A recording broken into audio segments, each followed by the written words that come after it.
Jai Mata Di friends, today we are going to discuss about the book 7 and 8 of the epic poem Prelude by William Wordsworth. So friends, in book 7, A Residence in London, here the poet describe about how he feel when he is in London.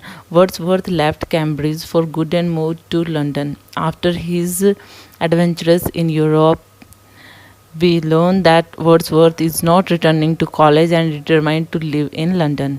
कि यहाँ पे जब हम जानते हैं कि जब Cambridge university में पढ़ते थे और उसके बाद में लंदन आते हैं कैम्ब्रिज यूनिवर्सिटी में स्टडीज़ कंप्लीट करने के बाद में, और यूरोप में भी एडवेंचरस, जैसे लास्ट बुक्स में हमने डिस्कस किया था कि यूरोप में वो देखते हैं एल्प्स वगैरह माउंटेन्स, तो उनके बाद में वो जब लंदन आते हैं तो अब वो डिटरमाइन करते हैं कि वो लंदन में ही नेचर के बीच में रहेंगे.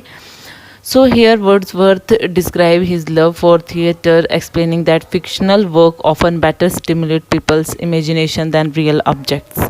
और यहाँ पे वर्ड्सवर्थ ये डिस्क्राइब करते हैं कि जो फिक्शनल वर्क हैं वो कई बार मतलब बेटर स्टिमुलेट साबित होते हैं एक पर्सन की इमेजिनेशन के लिए, कि रियल ऑब्जेक्ट्स इतना नहीं कर पाते हैं जितने फिक्शनल वर्क्स कर जाते हैं.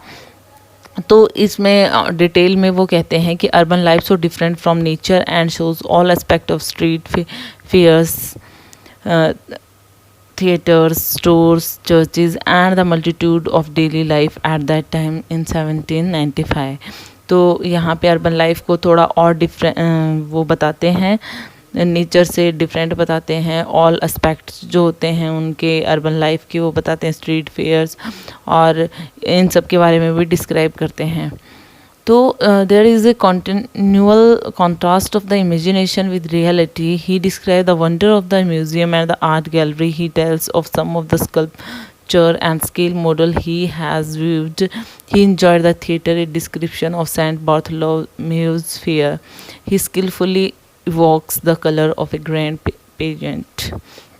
तो इस तरीके से वो अपने जो बुक 7 में है अपने एक्सपीरियंस बताते हैं, वो सारा जो उन्होंने स्ट्रीट्स फेयर्स वगैरह में एक्सपीरियंस किया था, किस तरीके से वो फेयर्स में गए थे, वहाँ पे जो अर्बन रूरल लोग थे उनको भी देखा.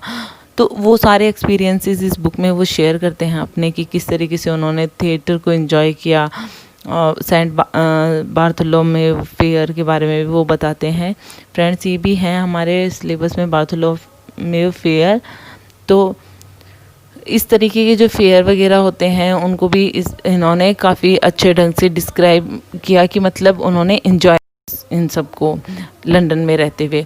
बुक 8 में retrospect love of nature leading to love of mankind, means love of nature जो होता है वही लीड करता है लव ऑफ मैनकाइंड को.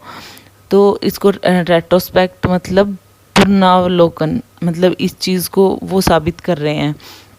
तो यहाँ पे Wordsworth return to the country and he is beginning to understand people as they really are rather than in an abstract conceptual sense. Alternate description of London life and rural existence in the country Wordsworth so loved. और यहाँ पे मतलब London में रहते हुए जो इन्होंने rural life को फील किया उसको बताते हुए वो बता रहे हैं कि great contrast are shown, specially the long tradition of shepherds trade from classical time to Wordsworth on present. The poet relates a love of nature to a love for mankind, not in an idealized state but the everyday life of both individuals and society.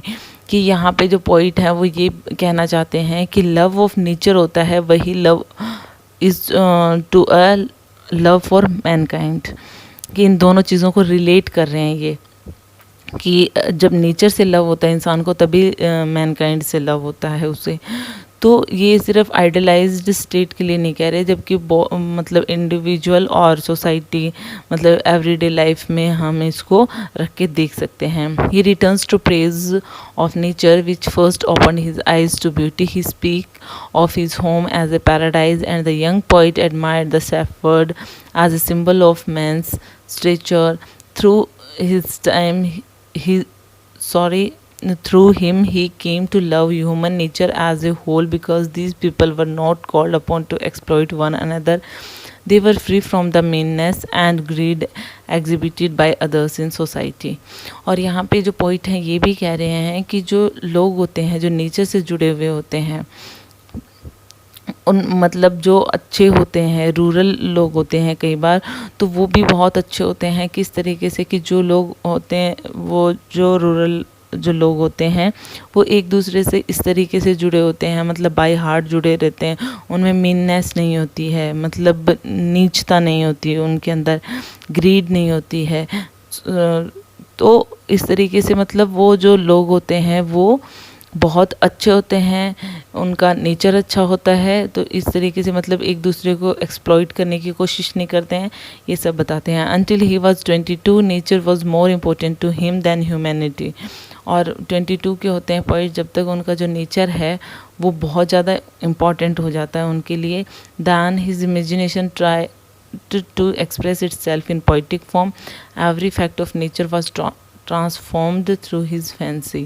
और इस तरीके से मतलब वो जब 22 के होते हैं तो उनकी जो इमेजिनेशन होती है वो अपने पोइटिक फॉर्म में एक्सप्रेस करने के लिए रेडी हो जाती है कि वो जो उनका लव है नेचर के लिए उसको एक्सप्रेस कर सकते हैं। और जो हर एक फैक्ट है नेचर का वो transform through his fancy. So it is all about book 7 and 8. Hope you like it. If you like it, please hit the thumbs up button. Please subscribe the channel. Put your views and suggestion in comment box.